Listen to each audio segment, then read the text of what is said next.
တင်မိမဲ့အိမ်လေးကကြတော့အမတို့ဖြတ်ဆက်ကလေးနဲ့ဆိုတော့အမြင်ဆန်းနေတာပေါ့နော်ဟိုခေါင်းဝင်အောက်အဝဲလေးကိုဖြတ်ဆက်လောက်ထားတယ်အဲ့တော့သူ့ကိုပုံစံကြည့်လိုက်လို့ရှိရင်ဒီပတ်တန်ကြီးကခတ်သလားအရန်ကြီးလို့ဟိုနေလားငါလားလောက်ရမယ်ဟိုထင်နေမှာစိုးလို့ဒီပုံလေးကိုတင်ပေးတာတကယ်တော့ဒီကောင်ဝင်ပတ်တန်ရဲ့ပတ်တန်ကတကယ်တော့လွယ်လွယ်လေးပဲရိုးရိုးရှင်းရှင်းလေးပဲဖြတ်ဆက်လောက်ထားတဲ့အတွက်ကြောင့်မလို့ဒါသူကအမြင်ဆန်းသွားတာပေါ့နော်အဲ့ဒါကိုဒါဆွဲသားနဲ့ပေါ့နော်တကယ်လို့ဆွဲသားနဲ့မဟုတ်ဘဲနဲ့ပွဲတက်ချုပ်မယ်ဆိုရင်တော့ဒီပတ်တန်မဟုတ်ဘူးနော်ပွဲတက်ပတ်တန်ကတတ်တတ်ရှိတယ်ဒီပတ်တန်ဒီရိုးရိုးလေးပါရိုးရိုးလေးကိုဖြတ်ဆက်လောက်ထားတဲ့အတွက်ကြောင့်မလို့ပို့ပြီးတော့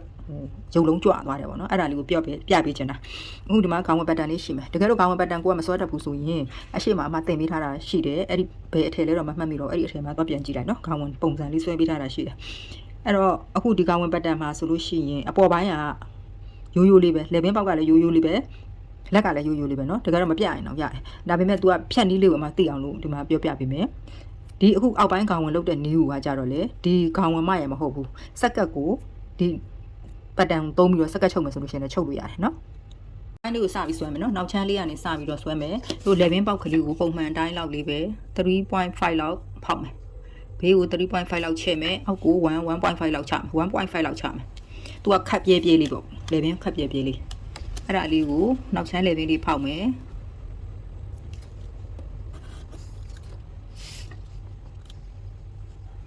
်ဒါနောက်ချမ်းလေဘင်းလေးနောက်ချမ်းလေဘင်းလေးပြီးရင်ရှေ့ချ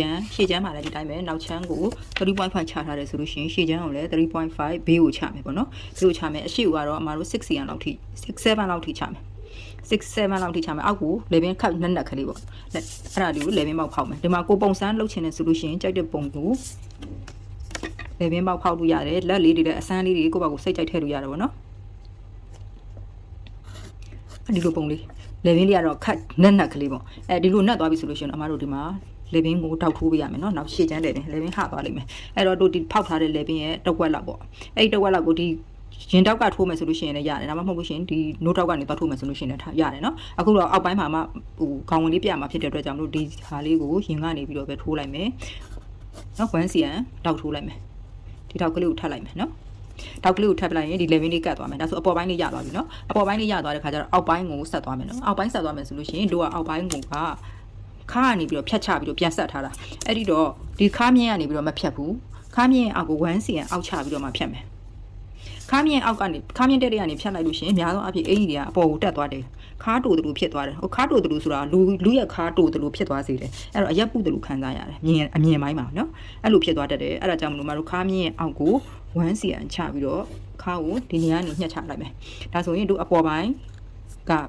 ပြီးသွားပြီပေါ့နော်ဒါအောက်ပိုင်းကဒီအောက်ဘက်ကိုသုံးမယ်အောက်ဘက်ကိုသုံးတဲ့အချိန်ကြလို့ရှိရင်လည်းဒီပုံစံမှာဆိုလို့ရှိရင်မတို့ဒါရှေ့ချမ်းတစ်ချမ်းနောက်ချမ်းတစ်ချမ်းရှိမယ်ဒါပေမဲ့သူ့ကိုတစ်ချမ်းပဲသုံးလို့ရတယ်နောက်ချမ်းတောက်ကိုပဲနောက်ချမ်းတစ်ချမ်းကိုပဲသုံးတယ်သုံးရှေ့ချမ်းတစ်ချမ်းကိုပဲသုံးတယ်သုံးကြိုက်တာကိုသုံးလို့ရတယ်နော်တစ်ချမ်းကိုပဲသုံးမယ်အဲ့တော့ဒါလေးကိုအရင်ညှက်လိုက်မယ်တောက်စားထားတာလေးကိုအမတို့ထပ်မယ်ပြီးတော့မှလေဘင်းကိုပြန်ဖောက်မယ်နော်ပြီးတော့မှဒီလေဘင်းလေးကိုနည်းနည်းပြန်ညှိပြီးမယ်ညှိပြီးတော့မှဒါကိုညှက်ချမယ်အဲဆိုတို့ရဲ့ရှေ့ချမ်းလေဘင်းလေးကဟာမနေတော့ဘူးနော်ဟာမနေတော့ဘူးလေဘင်းနက်ကလေးရမယ်အောက်ဖက်ကိုလည်း तू ကများသောအားဖြင့်ကတော့ T-shirt အင်ကြီးပုံစံမျိုးပေါ့အပေါ်ပိုင်းလေးက T-shirt အင်ကြီးဆိုလို့ရှိရင်လေဘင်းခပ်ပြဲပြဲလေးလေအဲ့လိုပုံစံမျိုးလေးနော်ဒါလေးကိုဒါဆိုရှေ့ချမ်းမှလို့ရပြီပေါ့နော်ရှေ့ချမ်းရပြီနောက်ချမ်းကိုလည်းမှာနည်းနည်းလေးလေဘင်းပေါက်ကလေးကိုနည်းနည်းလေးစားလိုက်မယ် 0.3 လောက်ကလေး0.3 လောက်ကလေးဒီကနေပြီးတော့ပဲစားထုတ်လိုက်မယ်နော်တို့ဒီမှာရင်မြင်းအထီကိုပေါ့တေးသေးလေးပဲနော်ဒါမျိုးလေးစားထုတ်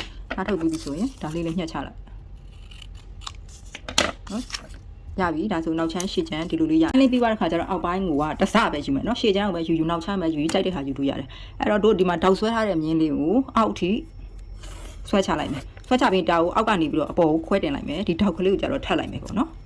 အဲ့ဒါလေးအရင်လုပ်လိုက်မယ်အဲ့တော့အခုလိုနှစ်ဆထွက်လာတယ်သူ့ကိုအမတို့ကနောက်ထပ်ပတ်တန်တစ်ခုမှသွားပြီးတော့ကတ်မယ်သွားကတ်မယ်ဆိုတဲ့ခါကျတော့အမတို့ဘယ်လောက်ကားမလဲပေါ့နော်သူ့ရဲ့အကားကိုတို့ကြည့်လိုက်မယ်ဒီကောင်ဘယ်လောက်ရှိလဲအခုဒီမှာ17ရှိတယ်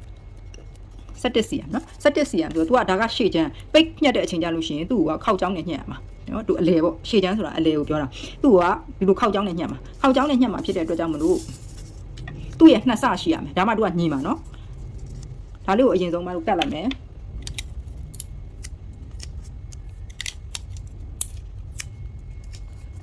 ပြီးသူ့ရဲ့အောက်ကခုနကရှိတဲ့ဟာရဲ့နှစ်ဆ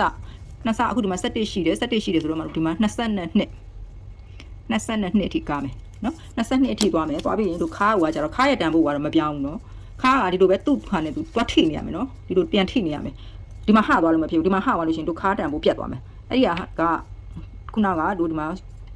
မှတ်ထားတဲ့အမှတ်ကလေးရောက်တဲ့အထိပေါ့နော်မှတ်မယ်မှတ်ပြီးရင်ဒါလေးကိုတိတ်ကပ်မယ်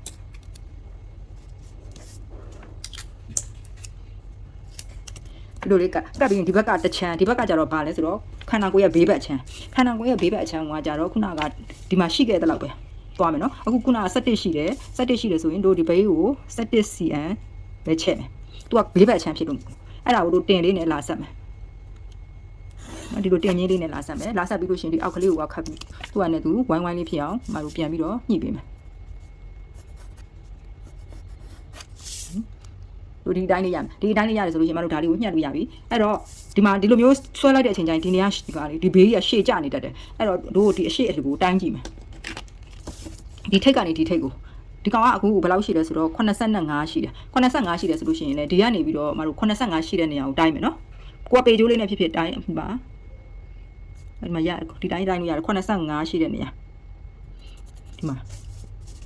တို့ဒီမှာတိုင်းကြည့်လိုက်ဒီကနေပြီးတော့လေ85ရှိတဲ့နေရာဆိုရင်ဒီနေရာဖြစ်သွားပြီအဲ့တော့သူ့ကိုဒီလိုလေးစားပေးမယ်နော်နှုတ်မလို့ရှိရင်ဒီဘေးကြီးကရှေ့ကျနေတတ်တယ်နော်အခုတိုင်းလေးရပြီဒါဆိုလို့ရှိရင်တို့ညှက်လိုက်လို့ရမယ်အရင်ဒီလိုရထွက်လာမယ်ဒီလိုထွက်လာတဲ့အချိန်ကျရင်တို့ကဒါတွေကိုပြန်ပြီးတော့ညှက်ထုတ်မှာဒီတိုင်းမချုပ်မယ်ဆိုလို့ရှိရင်လည်းရတယ်အခုကကြတော့တို့က base ကိုဆက်ချုပ်မှာဖြစ်တဲ့အတွက်ကြောင့်မလို့ဒါတွေကိုပြန်ပြီးတော့ညှက်ထုတ်ရမယ်ညှက်ထုတ်ပြီးရင်ဒါကိုတရောင်ဒါညှက်တဲ့အချိန်ကျလို့ရှိရင်ဒီမှာခောက်ကြောင်းနဲ့ညှက်မယ်နော်ဒါကိုတရောင်ပြီးရင်ဒီကနေပြီးတော့လည်းညှက်ချမှာနော်ဒီဘက်အချမ်းကိုတရောင်ပေါ့နော်သူ့ကိုညှက်မယ်ဆိုလို့ရှိရင်လည်းတို့ကခောက်ကြောင်းနဲ့ပိတ်ခောက်ကြောင်းနဲ့ညှက်မယ်ဒီအစလေးကိုလည်းနော်အဲ့ဒါမှ तू ကခောက်ကြောင်းဖွင့်လိုက်လို့ရှိရင်ဒီကောင်ကလည်းဒီအောက်ကညီသွားမှာပေါ့နော်အခုဒီမှာ17ပဲလောက်ထားတာ तू ကဖွင့်လိုက်တဲ့အချိန်ကျလို့ရှိရင် तू က22ဒီကောင်နဲ့အတူတူပြန်ဖြစ်သွားလိမ့်မယ်ဒီကောင်ကဆွဲသားဖြစ်တဲ့အတွက်ကြောင့်မလို့အမတို့လုံးကွင်းလိုက်ကြီးချုပ်လို့ရတယ်တကယ်လို့ဆွဲသားမဟုတ်ဘဲနဲ့ပိတ်ဆဆိုလို့ရှိရင်ဒီကောင်နောက်ကွင်းနဲ့ချုပ်လဲချုပ်လို့ရတယ်အခုလိုလေးထွက်လာမယ်နော် तू က1ဒီကောင်က2 3 4နော်ခုလိုပတ်တန်လေးထွက်လာမယ်အခုကာလာနဲ့ဟာကိုတရောင်ညှက်မယ်ပိတ်တရောင်ညှက်မယ်အဖြူနဲ့ဟာကိုပိတ်တရောင်ညှက်မယ်ဒါဆိုရင်ရပြီနော်